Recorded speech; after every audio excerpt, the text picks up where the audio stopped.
Well, we might as well keep the flow going, eh? So this month, I'm going to talk about flow. I'm so witty. Anyway, if Mirror's Edge emphasizes the idea of being free and floating above mundane concerns, Flower fully epitomizes it. So what is Flower, anyway? It first launched on the PlayStation 3 some years ago now, I forget exactly how long, and it was an instant purchase for me the moment I saw it. I literally bought and downloaded it within minutes of it going live on the PSN. A carefree game about being a flower petal drifting on the wind? Seriously, how could I not? It's right up my alley. Plus, it's just really pretty. I mean, look at it. It just looks really nice. Bright, vibrant, but not glaring colours. Willowy wisps of wind all around. My only complaint is that there isn't really much water. There's a little bit, but not as much as I'd like. I'm always a sucker for good water in video games. I remember actually the first time I played Eco, when I reached the windmill section. You know, the one with the pool of water beneath it? Does everybody know what I'm talking about? It's the first time in a game I just stopped. I just stopped to look at it. Just look. The water impressed me that much.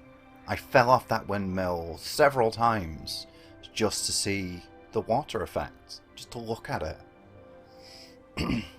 And that was back on the PlayStation 2. If a drab, dilapidated apartment can have me doing that, well, imagine what that game company could have done with wide open lakes and playful, flowing streams. Though pleasing some people. You know how there are those games that you load up just to be? You know, the zen moments, where you're not really playing them. You're just spending some time in the setting. Things like Animal Crossing or Minecraft. There are absolutely aims and goals you can achieve, but most of the time they don't matter. And even when you are pursuing them, it's not something that takes any effort. You're on autopilot, but in a good way. Just going with the flow and drifting along. You're just experiencing the game. Not in a pretentious, this is an experience way. Like I said, you're not playing it. You're literally controlling it, but that's not your end goal. You're just enjoying being immersed in that world. That's what Flower is.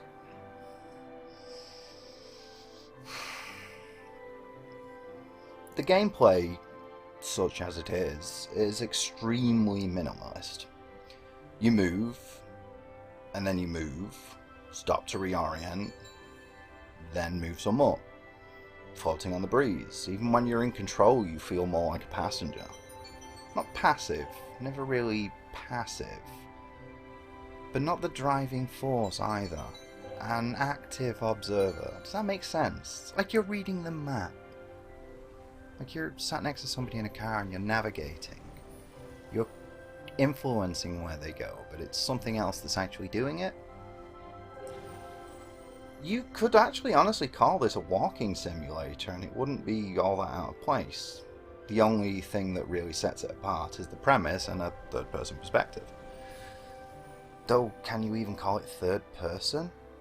The way your petals move, drifting and bobbing, even when you're completely absent from the equation, you're never really in control. You're an external force, a literal force of nature, steering and guiding them to the next destination. It's an interesting thought, actually. That hadn't previously occurred to me, because I was just so invested in what was happening that it didn't really register that the player should more accurately be described as controlling the wind. Whoa! Yeah, this is going to be one of those scripts. Full-blown big brain pretension mode activate. I keep talking about the big brain thing, don't I? I don't know why. Off script for a moment. I don't know why that one keeps coming up. It's probably actually a touch of insecurity on my part. I don't want people to think that I'm putting myself up too high. Or maybe that's just what I want you to think. I want you to think that I don't want you to think I'm promoting myself too much. Dun dun dun. Anyway, yeah. Now, I'd like it to be known, I haven't done anything in the way of reading up on what the developers intended for the finished product for Flower. I rarely do, actually. Even when it's something I'm greatly invested in, not beyond general plans for how long a game will be or that kind of thing. And even then, that kind of deep dive is something that I stumble across by accident, you know, when I do find these things. Or if it's like, you know, part of the bonus features on a disc, something like that. It's just the way I prefer to experience art, personally.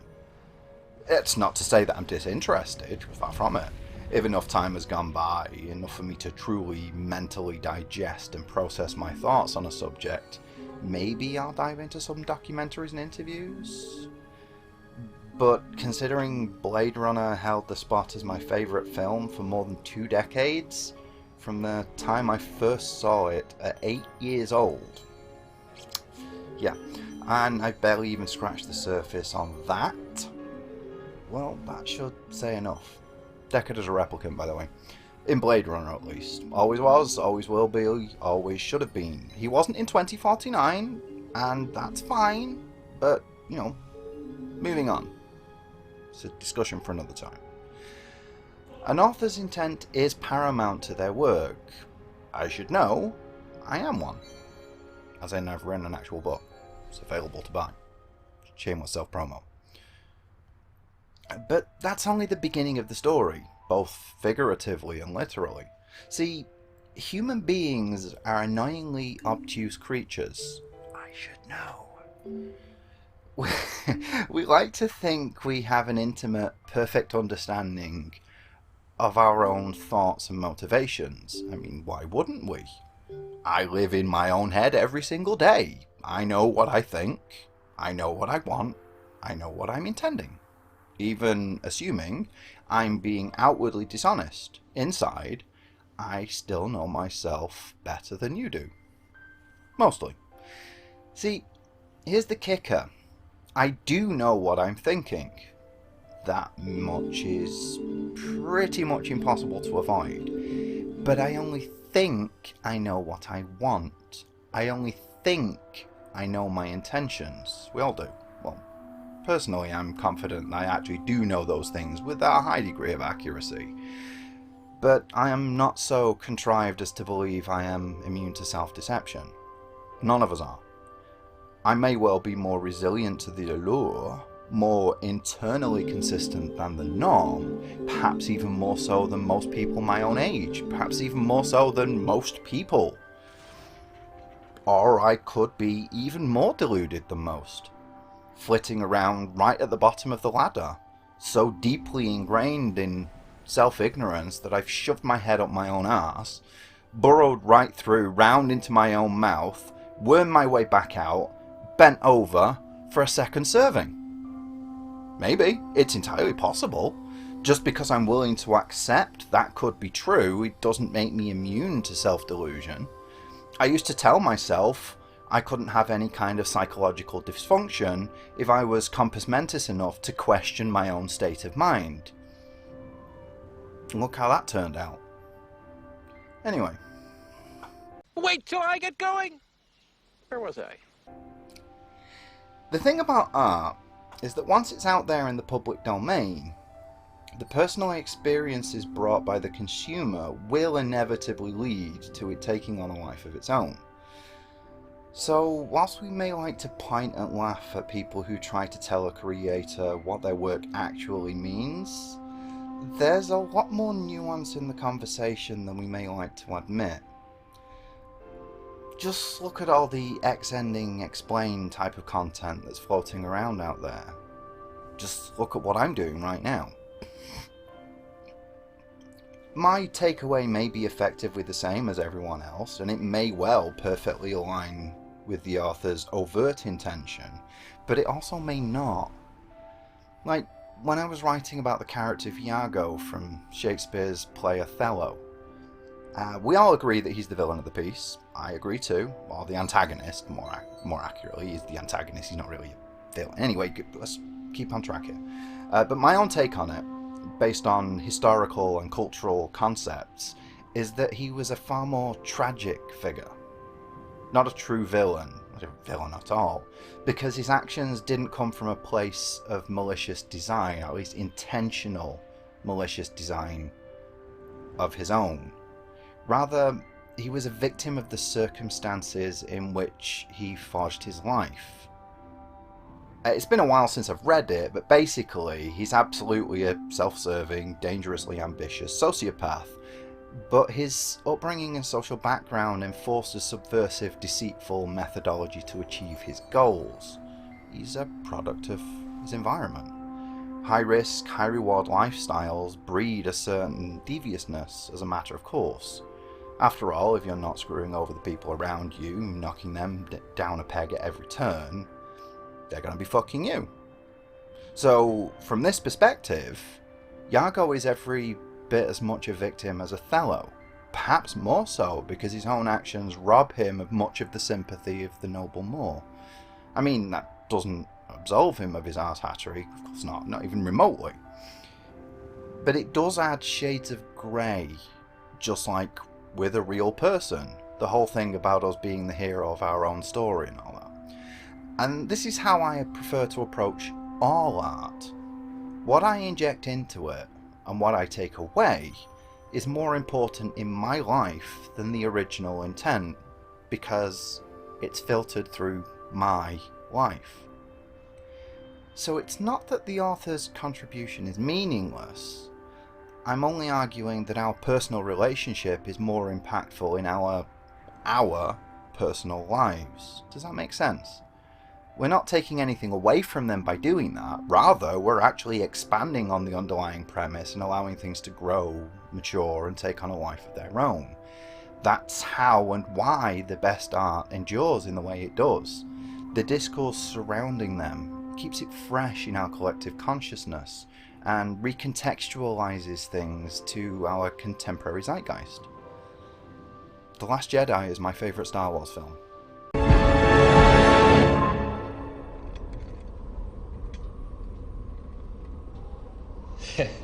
This is awkward. So what's Flower all about then? It obviously has an environmental message. I mean, you literally play as a flower petal dreaming about restoring life and colour to the land. The various stages are called dreams, and your goal within each of those environments is to make other flowers bloom. Doing so, granting you more petals to flit around and play on the winds with. The more flowers you bloom, the more the area flourishes, with huge swathes of grass being revitalised and growing lush and green, opening you up to more of the surrounding land as you progress. It's pretty much impossible to miss that. But it's also not shoved down your throat like it could have been, and I like that. Keeping things as simple as they are and focusing on a more relaxed approach to gameplay makes it easy to appreciate Flower as just something pretty and relaxing. The music is always sedate and carefree, never swelling up to overwhelm the senses, and the game just looks beautiful. There's even tacit encouragement to not even play. 2 of the trophies involve doing literally nothing. One for just leaving a dream open and watching the screensaver mode, and another requires finishing a dream, then sitting at the main menu for an entire 10 minutes without touching anything. Just leave it for 10 minutes. That's quite a significant amount of time. I guarantee most people just walk away from the console when they're doing that, but still. It's not an insignificant chunk of time, but the general nature of the setup makes it easy to do.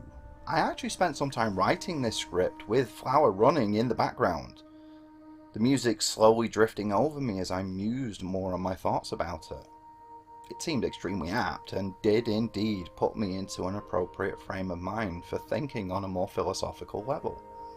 I can also confirm, booting up in VR and playing whilst influenced by, shall we say, natural substances, engenders an even more dreamlike experience.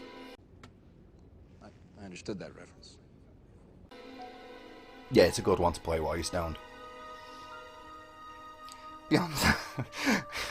Beyond that, the devs just want you to have a good time. Just relax, enjoy the scenery and the soothing music, and let the outside world drift away. Unfetter your mind. Forget the worries plaguing you and be as carefree as the little petal. There are no time limits, almost nothing in the way of obstacles to overcome, and not a single fail state in sight. You can be knocked around by power lines, losing a few petals in the process, but they're not going to destroy you or anything like that. They're an annoyance, a minor irritation, a reinforcement of the theme. Perhaps even something gently invasive to allow you to deal with adversity in a safe, inconsequential way. They don't hurt you or cause you any actual, genuine inconvenience. They just give you a small spike of frustration that can be easily dispelled. It's the same reason we have bad dreams. According to our current understanding of psychology, it allows you to prepare for bad things that you haven't experienced. Figure out how you're going to do it. It's where anxiety comes from, is people needing to experience things, because we do need to experience these things to grow. And when they don't come, we get a bit messed up by it. This is why so many films have jump scares. I'm going off script again. This is why so many films have so many jump scares, because they know if they don't give the shock, people are going to not like the experience. Which is ironic, because you're going to a film to be scared and unsettled, but if you have too much of that, people don't like it, so they shove something in your face to startle you, to let you get some of the anxiety out. Anyway,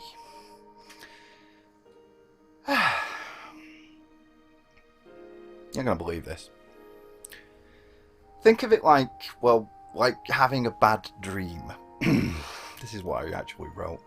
Not an actual nightmare, not something that terrifies you, just something that makes you a little anxious, temporarily, while still allowing you to recognize that there's nothing to be seriously concerned about. Things like that give you a safe space to work through your stress and frustrations until the feeling subsides and you can relax. This is a well-recognized and understood aspect of human psychology. Brief periods of anxiety are a positive thing for your state of mind. It acts as preparation for genuinely trying situations that you haven't had to experience yet, allowing you to practice without fear of failure, whilst letting you consider how to overcome and keep going if you do fail. So yeah, I'm leaving both of those in. You can get my unscripted version of it and then get the scripted version of it. Yes, I'm just regurgitating the same thing in a more concise way. Deal with it. Well, as my great-grandfather used to say, cool. Or maybe it's just a pretty little game about looking at nice things so you can enjoy the ambiance. Or maybe it's both. Or neither. That's the great thing about art. And that's what I spent so much time establishing earlier. Art is what we want it to be. Not just the creator, not just the consumer, but all of us. It means to you what it means to you, and that may or may not be influenced by what other people think. That's also up to you. Some people like to make their own interpretations and stick with them. Others find far more meaning in collating their thoughts with people around them. I actually fall into the latter, even if I tend to default back to my inner thoughts as the ultimate authority on things. That in no way diminishes the importance of external discourse. I merely opt to layer that over the top, rather than let it overtly influence me. It's still fascinating to hear alternate hot takes. That's why I'm here after all, putting my thoughts out there for the world to see. It would be remiss of me to dismiss another person's position when I have the audacity to make my own so abundantly forthright, So whilst I don't going off script again, whilst I may not look at what the authors said about a work, I am very interested in what other people have interpreted it to mean. I do like looking into that side of things. That's why I'm here writing this. So there we have it. That's all she wrote for another month.